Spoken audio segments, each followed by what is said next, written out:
Hello, ഇന്ന് ഞാനിവിടെ വെക്കാൻ പോകുന്നത് സോയ ചങ്ക്സ് കറിയാണ് കേട്ടോ. അപ്പോൾ അതിന് വേണ്ടി ഒരു പാത്രം അടുപ്പത്ത് വെച്ചു. വെള്ളം ഒഴിച്ച് തിളച്ച് വരുമ്പോൾ സോയ ഇട്ട് കൊടുക്കാം.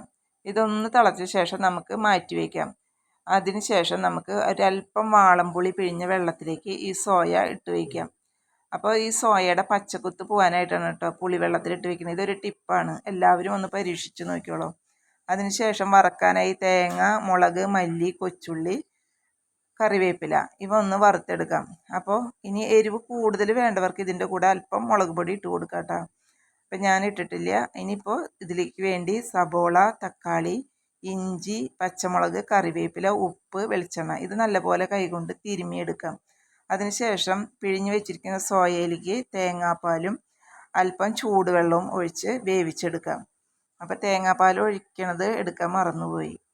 അപ്പോൾ അതിന് ശേഷം വെന്ത് കഴിയുമ്പോൾ ഇതിലേക്ക് അരച്ച് വെച്ചിരുന്ന അരപ്പ് ചേർത്ത് കൊടുക്കാം. ഇനി ഇത് നല്ലപോലെ ഒന്ന് യോജിപ്പിക്കാം. അപ്പോൾ ഉപ്പൊക്കെ കുറവുണ്ടെങ്കിൽ ഉപ്പൊക്കെ ഇട്ട് കൊടുക്കാം. അതിന് ശേഷം നമ്മൾ ബാക്കി വെച്ചിരിക്കുന്ന തേങ്ങാപ്പാലും കൂടി ഇതിലേക്ക് ഒഴിച്ച് കൊടുക്കാം. തേങ്ങാപ്പാൽ ഒഴിച്ച് നല്ലപോലെ ഒന്ന് ഇളക്കി ചൂടായി വരുമ്പോൾ അത് ഇറക്കി വയ്ക്കാം.